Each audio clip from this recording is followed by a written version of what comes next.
Hello à tous, j'espère que tout le monde se porte bien. Aujourd'hui, prise de parole sur des sujets qui m'inspirent.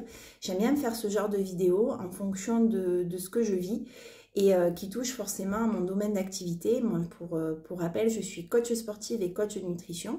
Ça fait 5 ans aujourd'hui que je fais cette activité, une activité reconversion pour moi. Malgré que bon, initialement j'avais déjà une formation en nutrition parce que je suis ingénieure agroalimentaire, mais c'était pas du tout on va dire mon activité de départ. Moi j'étais cadre en grande distribution et ça a été vraiment l'arrivée du petit troisième qui m'a fait complètement revoir mon orientation professionnelle et pourquoi pas un métier qui avait du sens pour moi et qui me permettait justement de trouver un équilibre. Enfin bref, le coaching du coup c'est pas forcément quelque chose on va dire que j'ai choisi pour le coup, c'est quelque chose qui m'est un petit peu tombé dessus et j'ai envie de dire c'est des fois les meilleures on va dire missions qui peuvent nous tomber dessus comme ça, vous savez les choses qui finalement de fil en aiguille, au fur et à mesure des opportunités, quand on a enfin peut-être l'ouverture d'esprit de se dire ah ben tiens pourquoi pas moi, pourquoi pas changer d'orientation professionnelle et qu'on sent le courage de le faire. Ben, où on va vers ces chemins-là. Et même si ce n'est pas forcément quelque chose qu'on avait prévu, et c'est un petit peu la magie de la vie quand on est OK de se faire surprendre par ça. En tout cas, moi j'étais quelqu'un aussi, on va dire, de très terre à terre par rapport à tous ces métiers-là. Donc j'étais un peu sceptique. J'avais pas mal d'a priori parce que c'est vrai qu'on voit pas mal de métiers disparaître. Malheureusement, et on voit beaucoup de métiers apparaître et le métier du coaching étant vraiment un métier en pleine effervescence. Donc on peut se faire coacher sur tout, que ça soit sur du rangement, que ça soit sur les finances, que ça soit sur le couple, que ça soit sur les enfants, que ça soit sur la nutrition, que ça soit sur le sport. Et alors c'est vrai que moi je suis maintenant une adepte complète parce que c'est vrai que j'ai moi-même été coachée, j'ai moi-même eu des résultats. Et aujourd'hui, on a aidé plus d'une centaine de personnes dans leurs résultats, que ce soit sur la perte de poids, la prise de masse musculaire, enfin peu importe leur objectif. Et on voit qu'en plus d'effets physiques, parce que c'est avant tout ce qu'on vient chercher souvent quand on fait appel à un coach sportif, à un coach nutrition, on a toute la partie physiologique, santé, mais également psychologique, parce que ça débloque certaines choses. Quand on arrive à reprendre un petit peu possession de son corps et se sentir bien dans son corps, finalement, on se rend compte que y a pas mal de choses qui se débloquent dans la vie de tous les jours, que ce soit au niveau sentimental, au niveau professionnel. Et ça, c'est juste extraordinaire quand on est coach et qu'on voit l'évolution justement de la personne que nous sommes en train de coacher. Et on se dit à quel point notre métier il est beau parce que c'est énormément de reconnaissance finalement de pouvoir aider les gens. Et justement, ce week-end, réunion de famille et j'entendais ce genre de discours de dire oh là là c'est tellement dommage, on a des métiers qui disparaissent et à côté de ça, les gens ont vraiment besoin de se faire coacher pour tout et n'importe quoi. Voilà, c'est des métiers qui n'ont pas forcément d'avenir, etc. Bon, moi, j'écoutais, je laissais dire. Et je me disais, c'est vrai que ce genre de choses, forcément, ça m'interpelle parce qu'aujourd'hui, c'est un métier que j'ai choisi, que j'adore et que je plébiscite parce que je forme également aussi de nouveaux coachs, notamment sur la partie nutrition. Et je me dis à quel point c'est dommage, finalement, parce que quand on prend un petit peu du recul sur les choses, on se dit que encore aujourd'hui, malheureusement, bon, j'espère qu'avec le temps, ça évoluera. Et puis en fait, avec le fait que beaucoup de personnes se trouvent une vocation aussi dans le coaching et ont envie finalement d'aller vers ce métier, il y aura de plus en plus de personnes aidées finalement. Et on se rend compte qu'encore aujourd'hui, le plus grand coach des personnes, c'est les médicaments. Aujourd'hui, quand on a un problème de sommeil, quand on a un problème de transit, quand on a un problème de libido, quand on a un problème de poids, quand on a un problème psychologique, ou même de stress, d'anxiété, notre premier coach, c'est les médicaments. On a un médicament pour tout. On a un médicament pour le cholestérol, un médicament pour le diabète, un médicament pour aller aux toilettes, un médicament pour avoir envie de faire l'amour avec son compagnon, un médicament parce qu'on est trop stressé, donc on prend des anxiolytiques. Alors bien entendu, attention, je me doute bien que des fois, la médicamentation est la seule issue possible et qu'il est important de prendre un avis auprès d'un médecin et parfois avoir des médicaments pour pouvoir gérer certaines situations, tout ça, qui sont parfois très compliqué à gérer, donc je ne juge absolument pas ça. Mais on se rend compte qu'aujourd'hui, enfin, je n'ai plus les chiffres en tête, mais on est le plus gros consommateur, il me semble, d'anxiolytiques en France. Les chiffres explosent, même chez les jeunes personnes, chez les adolescents d'ailleurs. Et finalement, c'est incroyable parce qu'on ne prend des fois pas en considération le bénéfice-risque, c'est-à-dire tous les effets secondaires qu'il y a à ce type de routine finalement quotidienne. Et moi, je me rends compte que très souvent, quand on fait les bilans personnalisés avec les personnes et qu'on parle, alors moi, je suis sur le coaching nutrition et le coaching sport, donc c'est plus sur le côté mode de vie en général. Ben, quand les personnes me parlent de problématiques de transit, de migraines, de crampes, de sommeil, de gestion, on va dire, de cholestérol, etc. Et quand je vois à côté, que je mets en parallèle leur habitude, bah, je me dis en tout cas, alors après peut-être bien sûr il faut creuser, parce que des fois il y a des problèmes de santé particuliers, et là je ne suis pas forcément compétente dans ce domaine-là, il faut se diriger vers un médecin.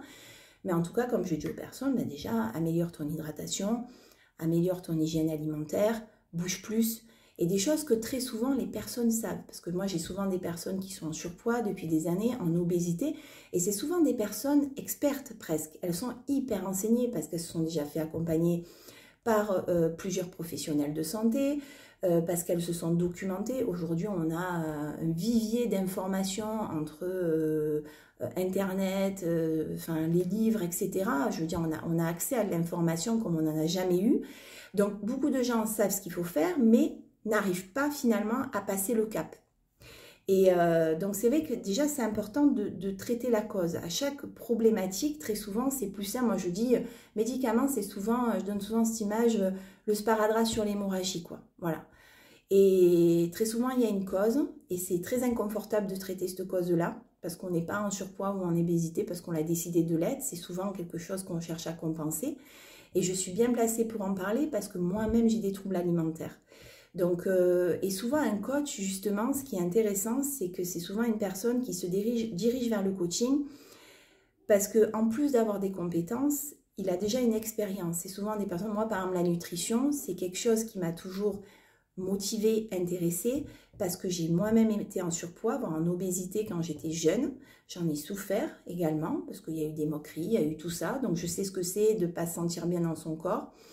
Derrière, il y a eu des problématiques, on va dire, où j'ai compensé beaucoup par l'alimentation.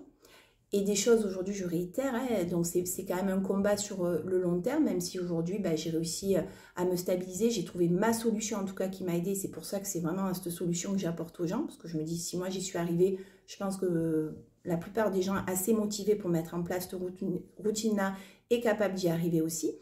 Donc, c'est des personnes qui ont les compétences, parce qu'ils se forment, l'expérience, parce qu'ils sont passés par là, et la volonté d'aider. On n'est pas coach parce que c'est un métier qu'on a décidé comme ça. On est coach parce qu'on a réellement... c'est pas un métier qu'on fait principalement pour l'argent, parce que il y a beaucoup de coachs. C'est pas forcément facile de tirer son épingle du jeu, de gagner bien sa vie, surtout au démarrage. Donc il y a beaucoup de choses qu'on fait au début, même en gratuité, des petits conseils qu'on donne, etc. Donc c'est pas un métier, il faut pas croire que c'est un métier un peu... voilà, la poule aux œufs d'or, où on fait ça parce qu'on veut s'en mettre plein les poches ou quoi que ce soit. Il faut avant tout le faire parce qu'on a envie d'aider les gens, parce que sinon sur le long terme on ne tient pas, parce que c'est pas forcément une activité qui est hyper rémunératrice, notamment quand on démarre, quoi. Donc il faut vraiment prendre en compte ça. Et c'est des gens du coup qui sont prêts finalement à aider d'autres personnes. Et c'est vrai qu'avec un coach, peu importe ce qu'on choisit, hein, je ne prêche pas seulement pour ma paroisse dans le coaching sportif ou dans le coaching nutritionnel. Et encore, je dirais, ce qui est important, c'est de la relation humaine. Donc, ce qui est important quand on choisit un coaching, c'est d'accrocher aussi avec la personne qu'on a en face de nous. Si vraiment vous ne le sentez pas, parce qu'il n'y a pas ce feeling, il n'y a pas cette confiance, il n'y a pas... je ne sais pas si on peut parler de vibration, enfin, peu importe en fonction de votre sensibilité à ça, il vaut mieux peut-être se tourner vers quelqu'un d'autre. Voilà, il y a vraiment cette notion-là de relation humaine qui est très importante. Et moi, je trouve que c'est un beau métier. Et c'est pour ça qu'aujourd'hui, j'ai eu envie de faire une vidéo aussi pour en parler. Donc, n'hésitez pas, même si vous voulez rebondir sur ce que je dis, si vous vous sentez concerné ou pas. C'est toujours intéressant de pouvoir en échanger. Mais je trouve que c'est un beau métier dans un monde qui manque parfois d'humanité, parce qu'on est... On est très aujourd'hui tourné vers soi, l'intelligence artificielle va révolutionner pas mal de choses aussi, le virtuel va prendre beaucoup d'espace et l'être humain a des besoins, on va dire, physiologiques, mais aussi a des besoins sociaux. Et on est des êtres qui avons l'habitude de vivre en communauté, qui avons l'habitude d'interagir avec les gens.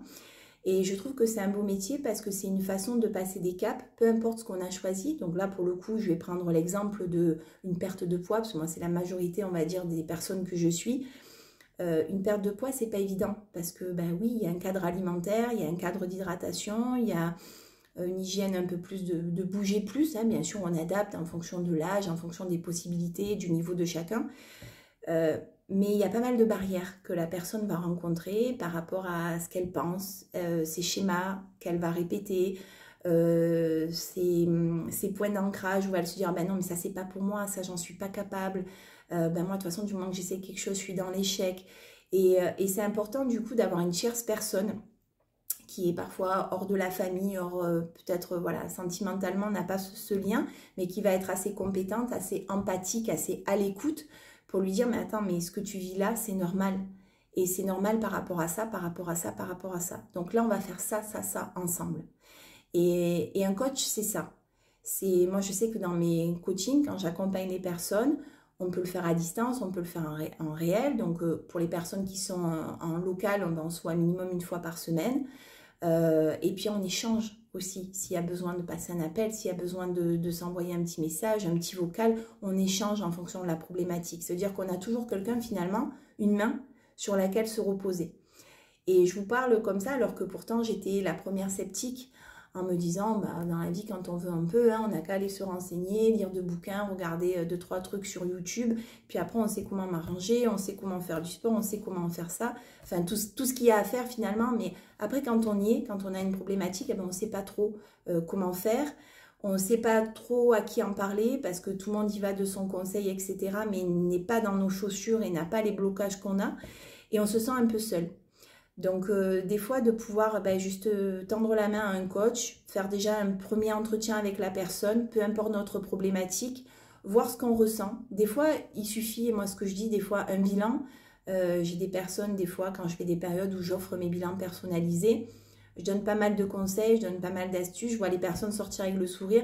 Des fois je n'ai même pas vendu un coaching, mais s'il y a certaines habitudes que je peux arriver à leur faire modifier parce que elles ont aujourd'hui des mauvaises habitudes, qui vraiment les empêche, qui est délétère déjà pour leur santé, je me dis j'ai tout gagné. Même si voilà, financièrement j'ai rien gagné, mais en tout cas j'ai tout gagné si à cette personne-là, elle va pouvoir effectuer ce changement. Et si forcément elle sera un exemple pour les générations d'après, parce que forcément les parents qui comprennent certaines choses et les intègrent dans leur quotidien, c'est un nouvel exemple pour les enfants. Et ça aussi, ça change les choses sur le long terme. Donc voilà, c'était juste pour dire quand... on a justement cet avis sur le coaching en général. Moi, je suis de plus en plus tournée vers les médecines alternatives parce que même si je sais que des fois, voilà, la médecine traditionnelle, les médicaments, tout ça, ça en effet, ça a prouvé son efficacité. Et puis selon les symptômes qu'on a, selon les problématiques qu'on a, on ne peut pas faire autrement. Mais la médecine un petit peu alternative qu'on peut trouver, ou alors le fait d'avoir un coaching avec une personne avec qui ça matche bien, qui a la compétence et l'envie de nous aider à passer certains caps, ça vaut le coup. Et en plus, ça n'a pas d'effet secondaire. Voilà, ça n'a pas d'effet secondaire et ça met un peu de l'humain et ça permet aussi de pouvoir passer... certains caps plus facilement et peut-être ça nous aide finalement par certaines questions, par certains impacts que la personne va avoir sur nous, d'aller un peu plus en profondeur et d'aller chercher la cause à certaines problématiques que nous avons et ça ne va pas juste soigner le symptôme.